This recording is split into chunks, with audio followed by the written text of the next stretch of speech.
I am Iron Man. I find your lack of faith disturbing. I want you to remember the one man who beat you. The Force will be with you, always. A king's time as ruler rises and falls like the sun.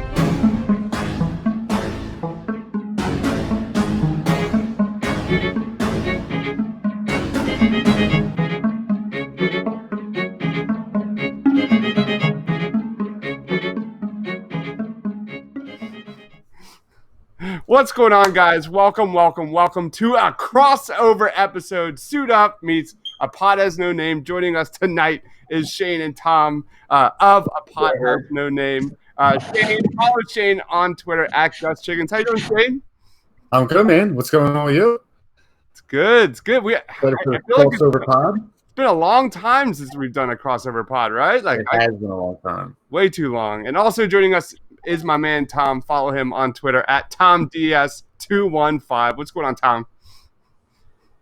Not much.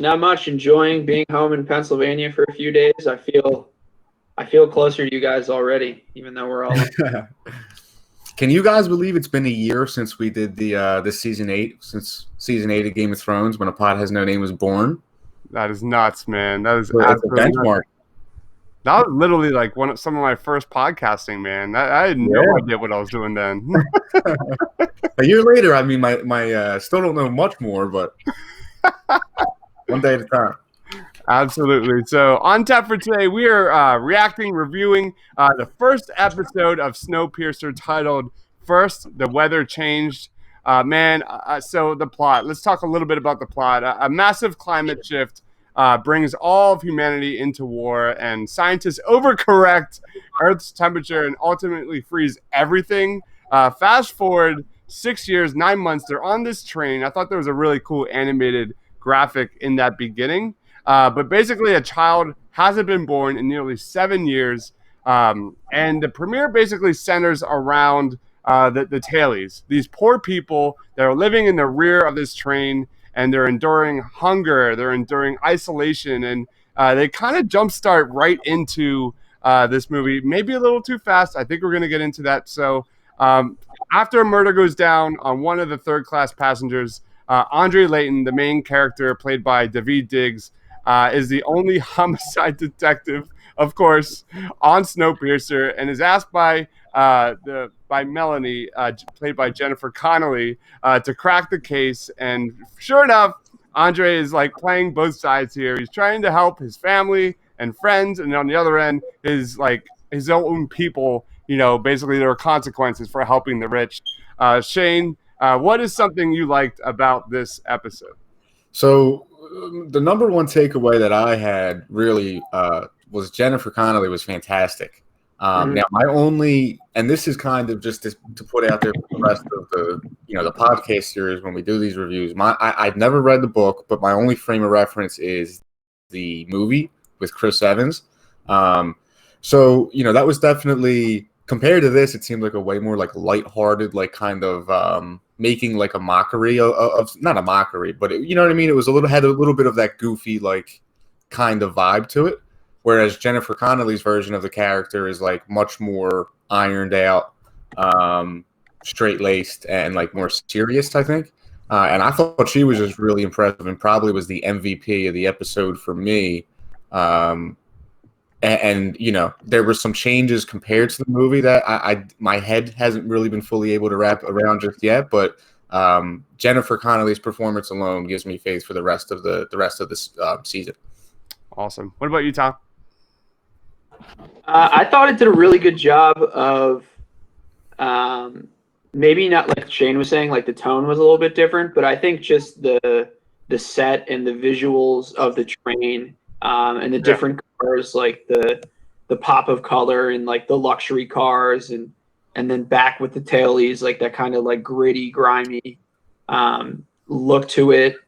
I thought that was like it was a really, really like it was like a pretty beautiful show. I thought the main actor was it Devondre Diggs? Is that his name? Daveed Diggs. I thought he was fantastic. And yeah, I really enjoyed it. I don't know if that's the opinion across the three of us, but I certainly was locked in, and I'm excited to see where it goes from here. I read one of the prequel graphic novels, but I didn't read the original series. So I don't know how much of this is pulled from the original series, and if there's more of like an anthology to it than there is with the movie, or if this is kind of coming out of nowhere. But yeah, I'm along for the ride, and I'm excited. Pun intended. All right. Yeah, and I just want to say too, before we get to any critiques, the scene where Daveed Diggs has like the grilled cheese and soup in front of him, and like when he like takes that in, I thought that was a really well done scene, well done by him. And then also when he looks out the window for the first time and he sees sunlight, when he goes into the green room, I thought all like those three scenes in particular from him were probably like some of the strongest of the episode, because it really tells you like how long they've been in the back of this train and like how different their life is compared to even a couple carts up, right?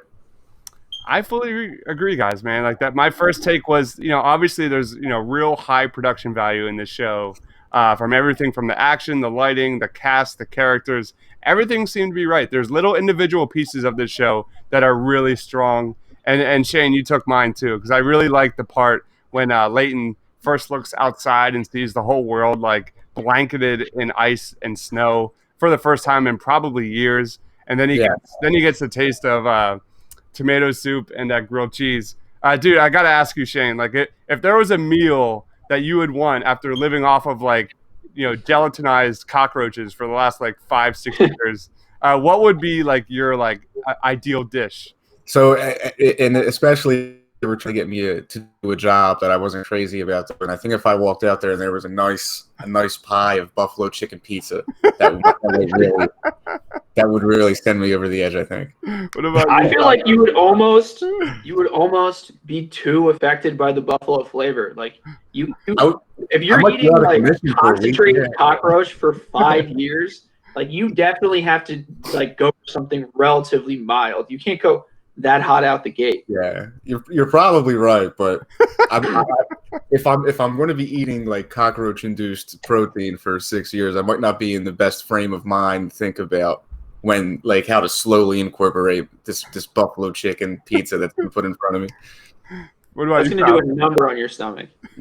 I don't know what the toilet situation is for the tailies, but I can't imagine it's fantastic. Yeah, for the tailies, it probably is only good like cart 500 and up. Any preferred dish for you, Tom? With that in mind, no, I'll go with Indian food. No, I'm just kidding. I think, I don't know. I think honestly, like a nice piece of maybe some nice fish tacos and some. I don't know. I enjoy. Tacos is a nice pick. It's hard for me to limit myself here. So maybe some fish tacos with a side of like some barbecue chicken and some macaroni and cheese, and then a nice late August piece of Jersey corn. Very nice, very nice. I go straight to the chicken fried steak. Give me some eggs. Give me some hash browns. Give me some of that sausage gravy on top. All right, so a little bit about what else that I liked. I liked how they really kind of dug into the atmosphere of the train. That's kind of why I loved Alien so much. Is like I'm not comparing the two, but I'm really hoping that this is like the first sign that the train, the Snowpiercer, is like a character in itself. That would be really fun. I kind of like was watching this show a little bit, and I kind of thought of it as like a Japanese RPG. You have like Strong Boy, who's this like tank character, and then you have this old man who craves isolation. Then you have a detective who has his own kind of personal agenda. That would be really cool if like if the plot continues as it is, like he needs to like gain access to another train. Then he builds a relationship with some character. That character joins their team, and they just so on kind of move forward to the engine. Any thoughts? Yeah, I mean, the movie was like that a little bit, right? Like they kind of put together a team in the back end of the train, and then they fight their way, forward in the train. Now, I just don't know if it's going to follow like the same playbook, right? Because now they have him trying to solve this murder, and it seems like he's going to try to make connections further up the train to help maybe in a future revolt.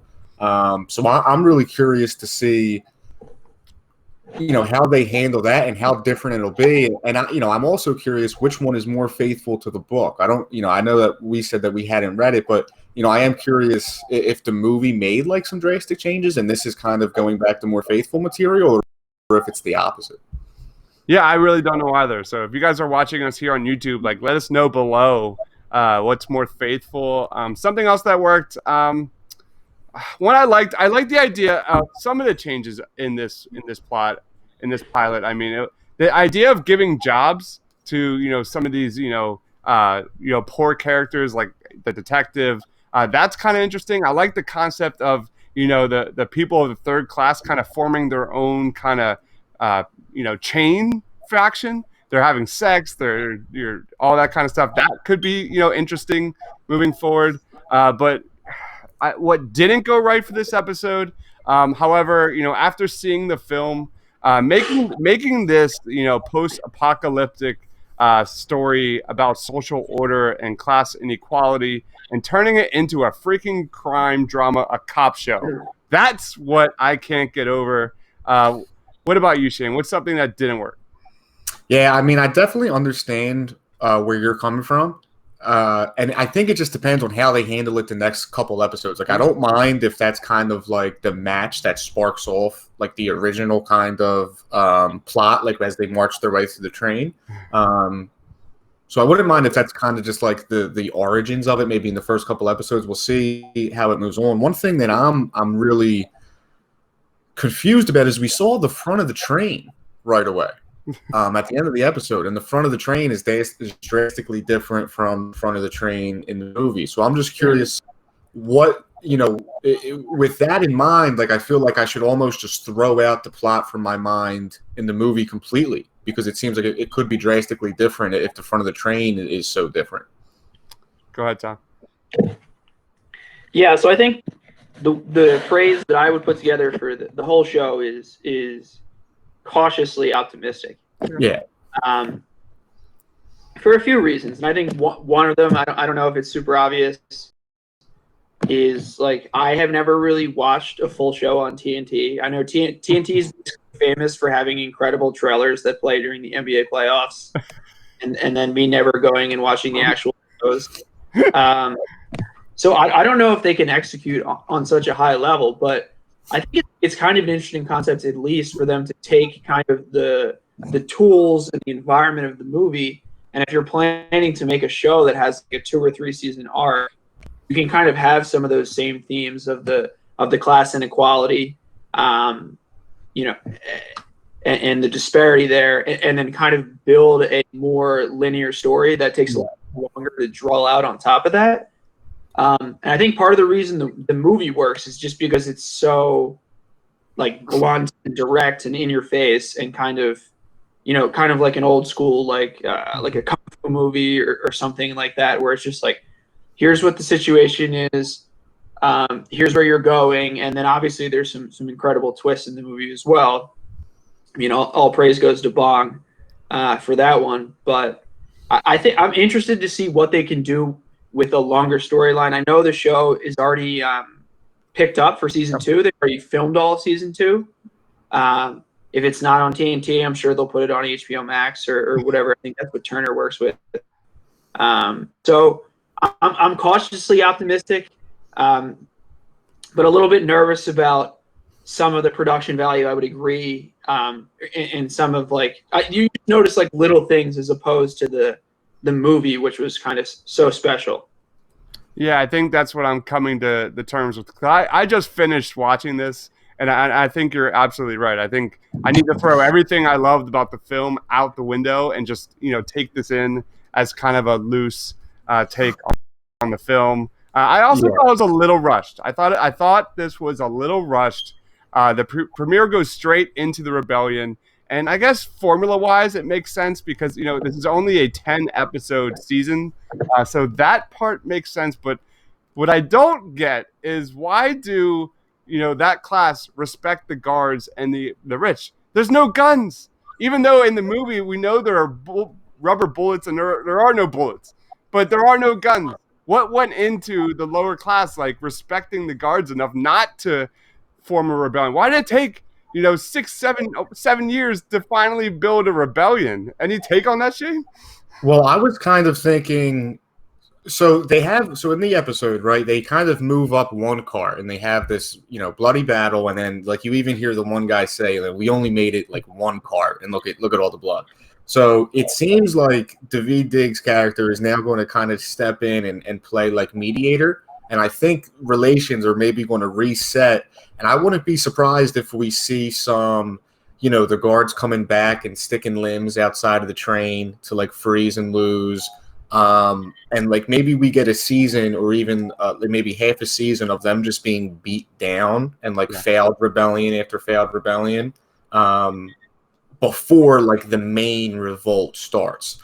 So in that case, I would maybe really enjoy the build up to it, because then you would maybe have like you would maybe build up the hatred for the carts further down that the tailies have, whereas in the movie, because you have a 2-hour runtime, like you kind of have to start right away. Whereas maybe the TV show, because it's going to be 2 or 3 seasons, can take time to really like show that beatdown of the tail section before we get to like that main rebellion that we see in the movie. Any thoughts, Tom?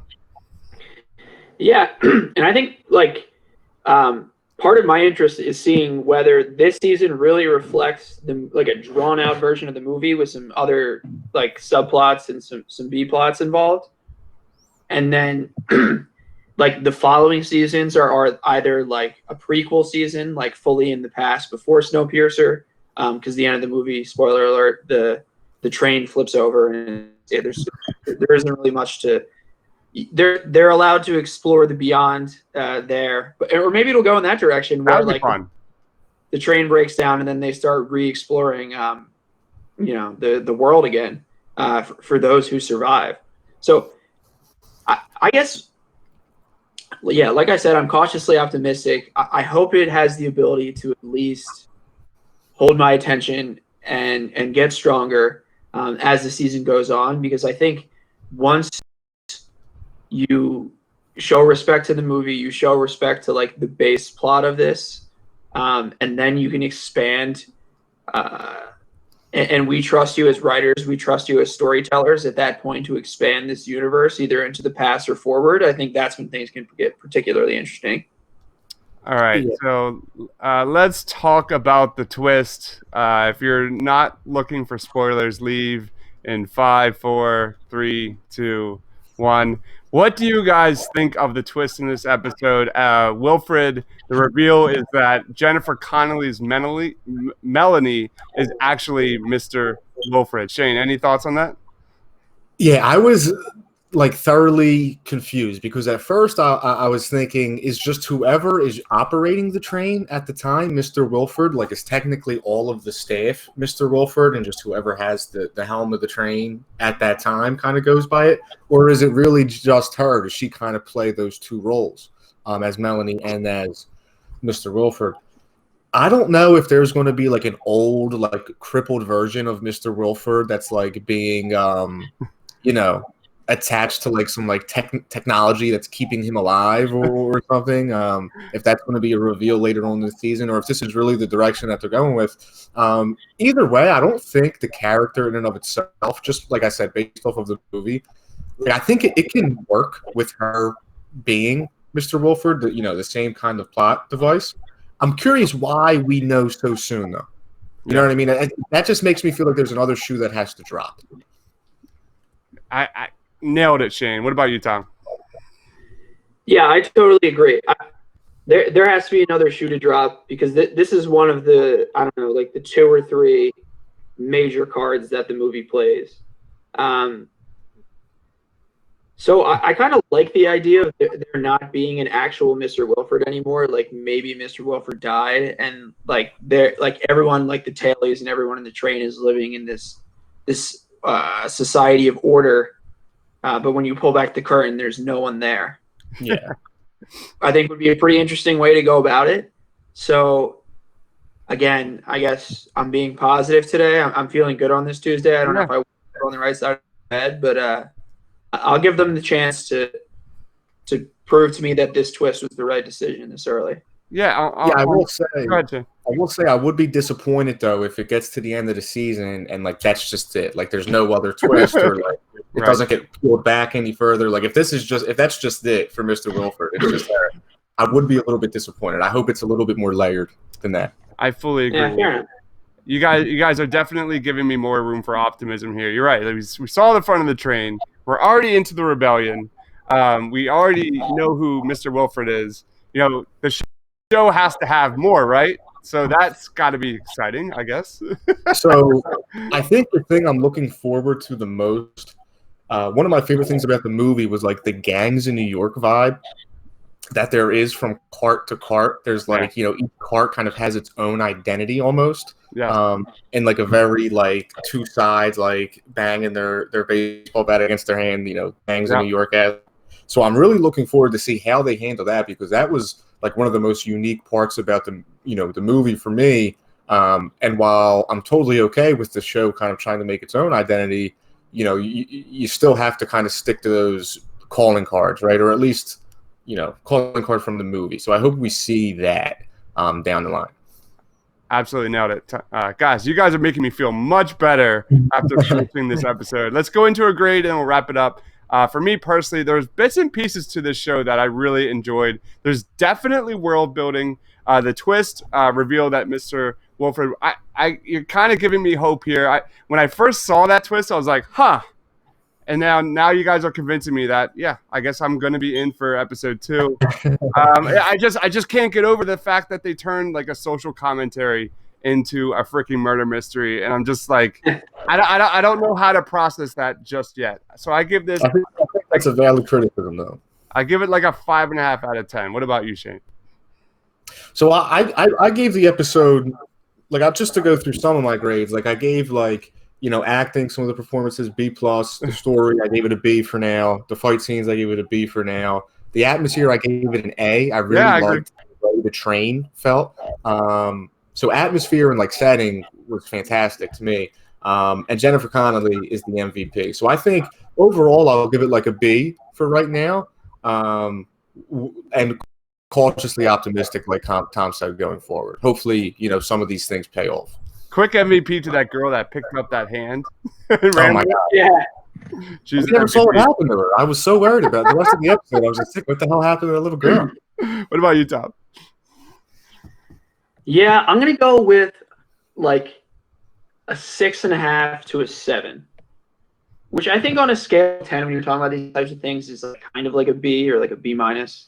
I see the potential, and I'm hopeful, and I do think their dedication to the atmosphere and to the train, like you were saying, like I don't know if you guys saw, but they made a whole Wilford Industries website where people are submitting like official fan art of different cars on the train, and then they're going to end up apparently making one of the fan art cars on the train like into the show for season. Oh, that's awesome. Or like a future season, or like I don't know what they're planning to do with it. So they're definitely emphasizing the train as the atmosphere, and it's kind of like their number one asset, for lack of a better word.